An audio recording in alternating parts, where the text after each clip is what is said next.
Hey guys, it's Drew here from Card on My Eye, and today I have a really fun, like, rusty, grungy, rustic looking tutorial for you today that you could use on all of your chipboard die cuts, paper die cuts, whatever you'd like to use if you want to make them more vintage and steampunk and sort of grungy looking. So the die cut I'm using today is from the Tim Holtz Caged Bird die, and it is this die here. Sorry about that, I just knocked everything over. It is the Caged Bird, and it's a Tim Holtz alteration, and I cut it out using a medium weight chipboard that I got from Joann.com. It's from the Joann's website, and we're going to be working on top of this, and I'm going to go over a couple of the tools and supplies that we're going to be needing. We may not use them all, but I just kind of grabbed them. I do this technique so many times, and each time I always do it differently, so I'm just going to show you a variation of the technique right now. You will definitely need Versamark every time. So this is just a watermark ink pad. It's just a sticky ink pad. You don't even have to use Versamark. You could also use like a Stampin' Up! White ink pad that's really wet, or just a wet ink pad in general. And I'm also going to be using a bit of Glimmer Mist. I have chalk and I have sand here, just some colors that I was thinking I would want to use to make it grungy. And I have some of the Tim Holtz Perfect Pearl Mist, and this one is in Heirloom Gold. And this is a really pretty glimmer that will just add to the effect of underneath. And there's actually a ball in this, kind of like a spray paint can. And I'm also going to be using some UD, which is ultra thick embossing enamel, and this is in the clear color. And as you can see, I've used a ton of it. And I'm going to be using a bit of mixed media embossing powder. This is by Donna Salazar. I really like this stuff. This is in the color Truffle, and it's like a nice dark brown. In the last two products, I'm also going to be using some ultra thick embossing enamel in the color of Gold, and my most favorite stickle color in Gunmetal. I love this color of Stickles. So I think I'm going to go a bit down with the camera. So there we go. And we are going to get started in on this. I hope you guys are able to see this, and it's not too dark in here because it's really not that nice outside today. So I'm actually going to put down just a piece of cardstock just to work on top of, just because I don't want to get my mat all Versamarky right now. And I'm going to be using my Versamark pad, and I'm just going to be basically putting it on the right side first. I'm going to be coating the whole bird cage with my Versamark. This is what I start off by doing. So I'm going to be coating the whole bird cage with the Versamark pad. You're going to kind of see how it's shiny. That's what you're going to want. You're going to want it to be nice and shiny. And then I suggest pulling your paper off to the side. And your paper will also have some Versamark on it as well. See the shininess on the paper there? So I like to pull it aside, and then I'm going to add my embossing enamel and such. So I'm just going to flip my paper over. And we are going to start off by adding just the clear embossing enamel. And this is just in the clear color. And I'm just going to go right over the top of it and just make sure I get everything coated with the embossing powder. Just like that. And I'm going to tap off all of the excess. Just like that. And we can move this off to the side. And then we're going to want to heat this. So you're going to see it has these embossing powder granules on it. And I'm going to be using my Ranger Heat It tool. This is just a really quiet tool. And I'm not going to speed up this video at all. It's all going to be in real time. So you're going to see it. I'm just going to turn it on. As you can see, it's not that loud, and it is on right now. And I'm just going to, it takes a couple of seconds to heat up. And then you're just going to be able to heat your embossing powder. See how it's starting to melt? It doesn't take that long. It just takes a while for your heat tool to heat up. And I'm working on top of a heat-proof, or this is a Tattered Angels craft mat, which is a heat resistant. So as you can see, I am just going to be heating up everything on this little bird cage die cut. Just getting all of the embossing powder heated. This will create a base for all of our distressing and such. So there we go, and just make sure it's all good. And then you're going to have a really pretty glossy bird cage. See how glossy that is? That's what the UD does. And after you have your glossy bird cage done, I'm going to then pour back in the embossing powder that was on this piece of paper. And what's nice about working on a piece of paper, you could easily just pour it all back into your page there. And whoa, it just got a lot brighter. And then I'm going to take my paper again and flip it over to the side that has the shiny on it from the embossing powder. And we are going to then take our Versamark pad again, and we're going to go over the whole thing again. Put your Versamark all over it. Get it all inky. And then I'm going to be taking some of the Ultra Thick Embossing Enamel in gold. And I'm actually just going to take this, and I'm going to just kind of use my finger and pinch it and then sprinkle it on in some of the areas. I don't want it everywhere, but I do want it in some of the places just to add a bit of gold shimmer. And I'm going to like pack it on up at the top, and that seems to be about good. And I'm going to tap off all of the excess.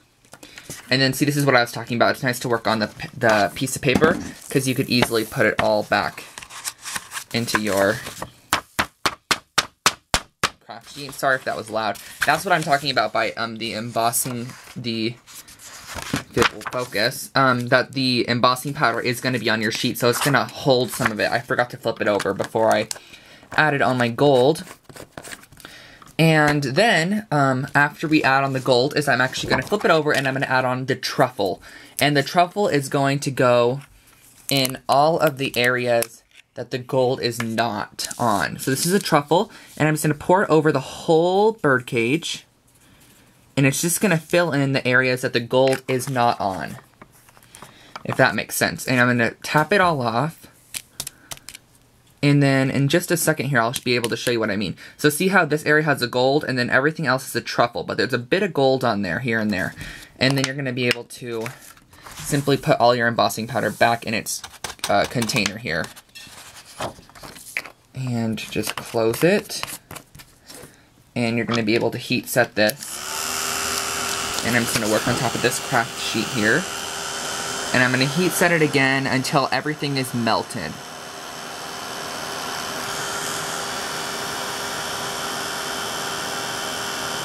And the gold will turn like a really pretty gold. Do you see the color it's turning already? The gold is really, really nice. So everything's already kind of melting.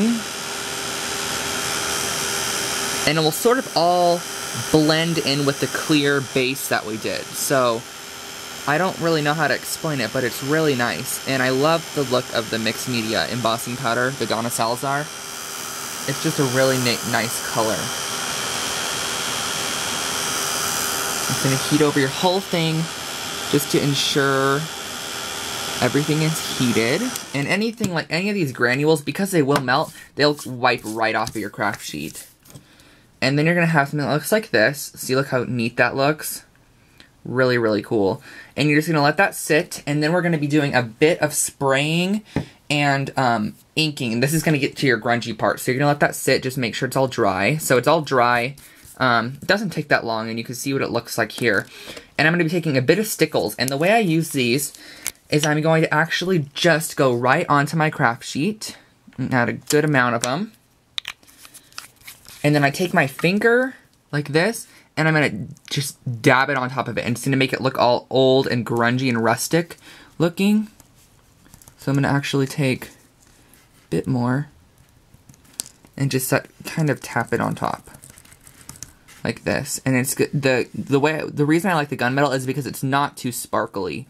It's just sort of gonna add the texture of the glitter granules, just like that. And then you're gonna have all this mess, which you could then just wipe up really easily with a paper towel, just like that. And I'm not sure if you're going to be able to see that, but can you see the clumpiness from the glitter that we just added on? And we're not done yet. We're actually going to be adding a bit of Glimmer Mist. So I'm going to use this color, Glimmer Mist, in the color of sand. And I'm going to be spritzing the whole bird cage. And then I'm going to add a bit of the color chalkboard. And this is just in the color chalk. And I'm actually going to add just a couple of spritzes, or if I can't even get the spritzes, you could just kind of pump it a couple of times, and you'll be able to get splatters that'll splatter on top of it. but I cannot get spritzes. So I'm going to undo the canister, and I'm going to tap on top of it some white. And this is going to kind of give it a rusty, sort of patinaed look. It's going to give it a bit of a vintageized look. And see what I'm doing there? I'm just kind of flicking it on like that. My chalkboard one is clogged for some reason. And I'm going to pick this up and just wipe away that. And you can see look at how neat that looks. I'm going to heat it up again. And this is just going to sort of lock everything in. Just make sure everything's nice and heated.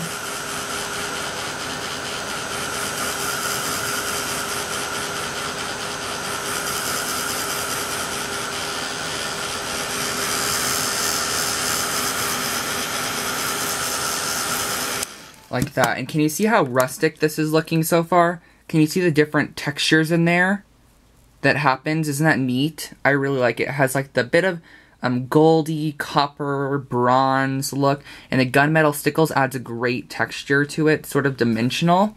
It's really, really neat. And look at like this down area.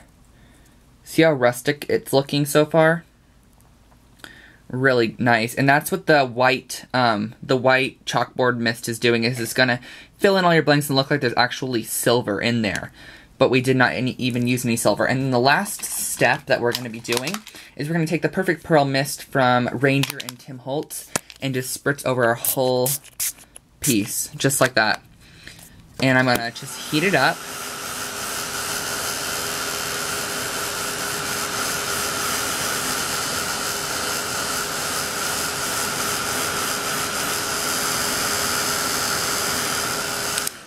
Go, and I'm going to pull that off and just wipe up the excess, and it's going to have a really pretty shimmer. I don't know if you'll be able to see that on the camera, but that is sort of the Rustic birdcage tutorial. I've used it on a lot of past mini albums from a while back, and I always got requests on how to do this sort of birdcage like this, and I hope you guys enjoyed this tutorial.